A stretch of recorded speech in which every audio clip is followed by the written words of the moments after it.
bien-être sur l'emploi, on parle télétravail, on en parle beaucoup évidemment sur ce plateau à travers des études, des analyses. On va en parler avec Julien Morisson tout de suite. Merci d'avoir répondu à notre invitation, Julien, cofondateur du cabinet Chasseurs de Job. Exactement. Chasseurs de Job sont des agents qui accompagnent les demandeurs d'emploi. Qui recherchent les jobs, exactement. Vraiment, on affine l'accompagnement. Et puis, les années folles, ce sont là le volet influenceur. Exactement. On parle avec vous du télétravail, alors c'est un sujet central. C'est devenu un enjeu, pour ne pas dire l'enjeu de recrutement.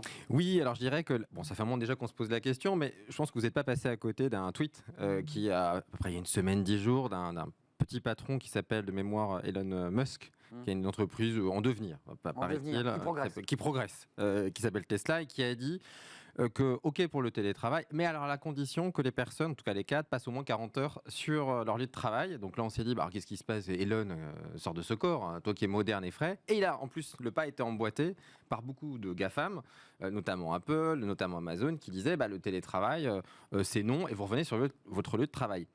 Mais en même temps, de nombreux salariés ont envoyé un message à Apple pour dire, si vous faites ça, on part, on démissionne.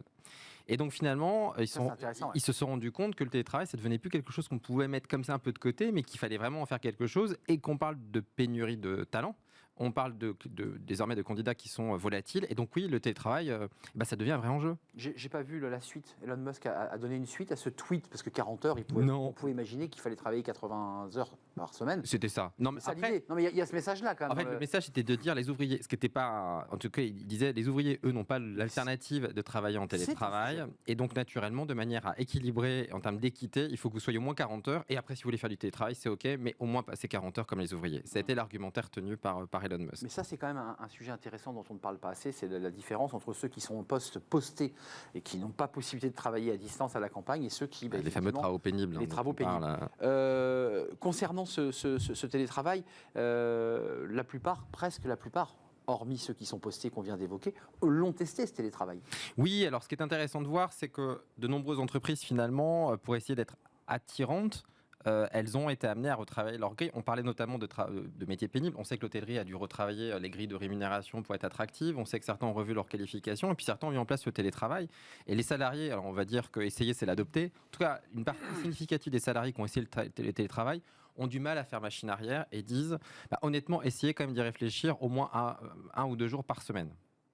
Et donc les entreprises sont amenées à avancer sur ce sujet-là. Ce qui est intéressant à travers ce que vous nous dites, c'est aussi le panorama européen, voire même mondial, parce que là on commençait par les États-Unis où des très grosses entreprises commencent un peu à douter. Bon, le bras de fer, c'est fait avec les salariés. C'est en cours. C'est ce qu'on m'a dit. On est dedans. Ça se passe comment en France par rapport au reste de l'Europe? Alors, on n'a pas été pionnier. Ce ne serait pas vrai de dire qu'on a été pionnier en termes de télétravail. Mais ce qui est intéressant, c'est qu'il y a une étude qui est arrivée, qui a été conduite par OpinionWay il y a à peu près, qui est sortie en tout cas il y a 8-10 jours, et qui a posé la question à des dirigeants de dire, est-ce que vous seriez d'accord pour que vos salariés soient en télétravail? Oui, OK. Et en télétravail de l'étranger. Et alors là, honnêtement, vous m'auriez posé la question, je vous aurais dit, mais ça, c'est sûr que c'est non. Et en fait, il y a un tiers d'entre eux qui dit, ouais, effectivement, en tout cas, on n'est pas défavorable à ce que mes salariés travaillent d'Espagne, d'Italie, des États-Unis. Et ce qui est intéressant, c'est que le patron de LinkedIn, qui a fait une interview sur le quotidien El País, ou l'hebdomadaire, je ne sais plus, quotidien, merci, en disant que pour lui, l'avenir était au télétravail et que ça ouvrait un potentiel de main-d'œuvre extrêmement important. Mais oui. Parce que si vous pouvez travailler à distance, naturellement, votre entreprise, elle peut aussi chasser des personnes qui sont... Le sourcing est large. Et immense. Sky is the limit, j'ai envie de dire. Et ce qui est intéressant aussi d'observer, c'est qu'il y a tout un panorama d'entreprises qui s'inscrivent dans cette veine-là. Notamment, on a Teletravel qui décide de proposer des packages à destination d'entreprises pour faciliter l'implantation. C'est-à-dire que votre salarié veut travailler à l'étranger, elle vous propose un package un peu clé en main, où vous allez même pouvoir suivre des cours de langue, trouver des nouveaux marchés. Donc ça devient un vrai business en soi. Et donc c'est vrai que ce type d'entreprise française va tendre à se développer dans les années à venir. Vous ne l'avez pas précisé, mais en France, en tout cas en France, on est dans un télétravail qui n'est pas le full remote, mais qui est un travail hybridé. Oui. Globalement, c'est la norme, on est d'accord. Il y a très peu d'entreprises, il y en a, on les a reçues d'ailleurs, qui travaillent en full remote. La plupart sont sur 2 jours, 3 jours. Exactement. Soit parce que ça a été conduit par des accords collectifs et l'entreprise veut encore un peu avoir la main. Alors il y a quelques métiers où c'est vrai que ça devient compliqué, en tout cas tout ce qui concerne le développement, les développeurs. Il y a une telle pénurie de candidats que si quelqu'un vous dit, écoutez, moi je veux travailler à Bordeaux, vous allez avoir peu d'alternatives. Mais ce sont des cas assez dérogatoires. Pour les autres métiers qui sont des fonctions support ou des fonctions opérationnelles, l'entreprise apprécie quand même que les salariés soient présents 2 à 3 jours et maintenant hors lundi et vendredi. Tout à l'heure, on parlait des congés payés sur les 30 jours, les 5 semaines. Il y a encore beaucoup d'entreprises, il faut le rappeler, qui sont à 30 jours, 5 semaines légales. Oui. J'ai le sentiment que c'est un peu la même chose en télétravail. Il y a les belles entreprises, les grands groupes qui ont signé des accords, tout se passe bien et la vie, j'allais dire, est belle. Et puis, il y a quand même TPE, PME qui, globalement, disent nous, c'est pas si simple. Mais en fait, ce que je trouve hyper intéressant avec la période que nous traversons, c'est qu'on voit qu'on a un code du travail qui n'est pas du tout fait pour. On a quand même des 35 heures. Qu'est-ce que vous voulez contrôler, vous, en télétravail? C'est quand même excessivement compliqué, sauf à fliquer. Et vous avez une partie des salariés qui disent mais mettez pas de traceurs. Donc, ça pose la question de l'agilité, l'adaptabilité. Illégal, hein. Illégal, ce qui est assez cohérent en termes de RGPD, mais quand même. Donc, on est dans un moment où il faut penser le mode organisationnel totalement différent. Et c'est vrai que quand vous êtes une TPE, une PME, mais ça peut vous permettre d'avoir aussi quelque chose d'un peu plus attractif. C'est-à-dire qu'il y a des difficultés, notamment pour s'implanter dans les grandes villes qui coûtent cher lorsque vous avez besoin de bureaux. Bon, bien, essayez d'avoir peut-être 4 bureaux, mais qui vont tourner.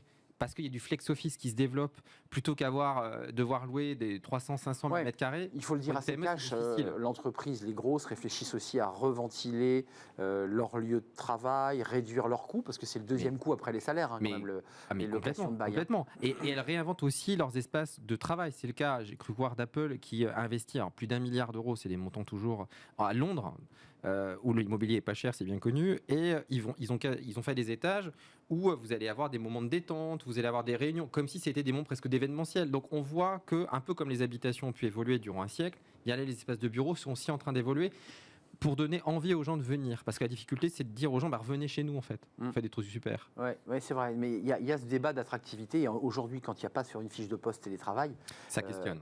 En général, le salarié jette, c'est ce qu'on lit.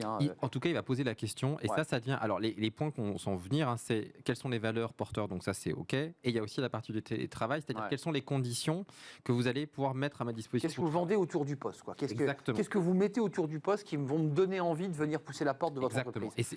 Et c'est vrai que les entreprises avaient peu l'habitude finalement de pouvoir communiquer sur ces aspects avec une posture haute en disant moi je m'appelle Bouygues, je m'appelle Vinci, vous allez venir chez moi. Ça c'est fini.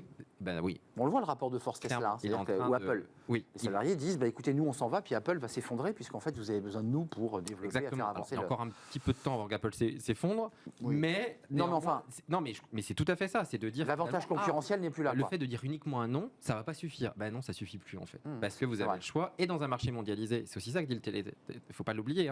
Demain, je suis français, je peux travailler avec des personnes en Italie, je peux travailler avec des personnes au Burkina.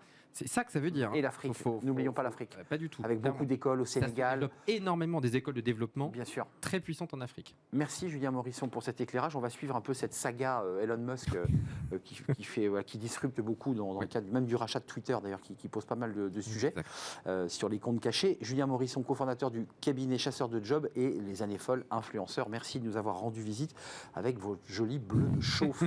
On parlait évidemment des ouvriers postés. Évidemment, c'est la fin de notre émission. Merci de l'avoir suivi. Merci à toute l'équipe. Merci à Kylian pour la réalisation. Merci à Thibaut pour le son. Merci à Fanny Griesmer. Merci à Lily. Merci à vous pour votre accueil et votre fidélité.